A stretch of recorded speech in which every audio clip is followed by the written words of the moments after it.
Hello, Year 5, and welcome to today's reading task. So, we are going to be continuing Chapter 3 and then answering these questions for our comprehension. So, we're going to be using our retrieval skills today. They will help us answer these questions. So, once we have finished reading the chapter, if you skip back to these questions, then you can answer them just like that. Okay? There's going to be some listening to me reading again and some independent reading. Okay? Can I help? She gestured towards the canvas walls. I'm not afraid. I like storms. I hate to break it to you, but this isn't a storm. This is just a touch of rain. Trust me, when the storm catches up with us, you'll know about it. The words were barely out of his mouth before the ship gave a great lurching, bucking movement that hurled the children and the wolves against one of the tent's thin canvas walls. The storm had finally arrived. But the canvas wasn't strong enough to take their weight and instantly tore free of its ropes. Before they knew what was happening, Stella and Shay were out on the open decks, slipping and sliding across the soaking wet boards whilst the rain lashed at their skin like thousands of salt needles. The wolves! Shay yelled, gesturing at the two that had fallen out with them. We have to get them back in, or they'll be washed overboard. As the ship gave another stomach-churning lurch, Stella thought they were in danger of getting washed overboard themselves.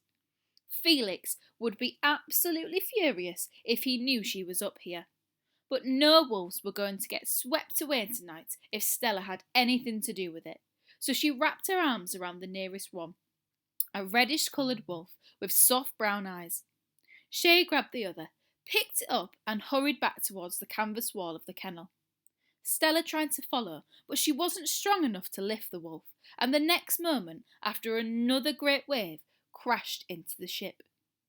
The wooden deck made a groaning sound, and Stella and the wolf fell back against the railings. For a moment, she couldn't tell what was up or down, what was sea and what was stars. Then a huge flash of lightning lit up the sky, making it almost as bright as daylight, and a cold, foaming wave reached over over the side of the ship and tried to pluck her from the deck, drenching her in the process. It's okay, Stella gasped as the wolf whined and panted in her arms. It's okay, I've got you. I won't let you go. She struggled to get back to her feet and took a lurching step in the direction of the kennel. Thunder broke overhead so loudly that it was almost like the sky was being cracked in two. The deck suddenly fell away from Stella's feet as the ship took another plunge over the edge of a giant wave. She fell back, and this time she was higher than the railings, and there was nothing to stop her from sailing right over them. Out, out, out towards the sea.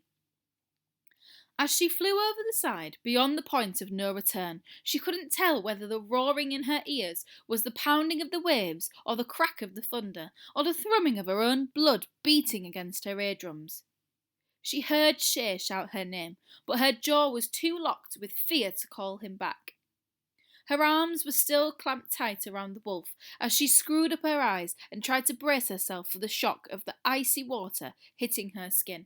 The terrible, black, greedy sucking of the ocean that would draw her right underneath the surface, with the drowned men and the mermaids and the sunken pirate treasure.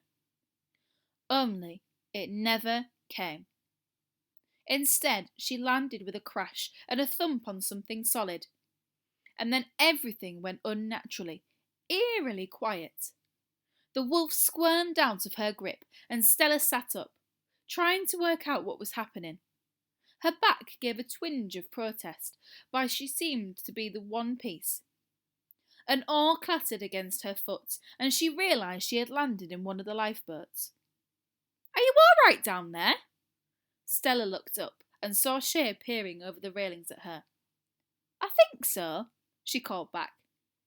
Thank the stars, and Keiko. Who? The wolf. She's okay too. Man, when I saw you flying over those railings, I thought you'd had it for sure. Look, please don't start crying or anything. I'll have you up from there in a jiffy. Now it's time for you to have your independent reading time. Okay, it's lovely to see that we have some images this time as well, so we keep a lookout for those and have a look at the picture to see what sort of predicament that Stella and the wolf are in.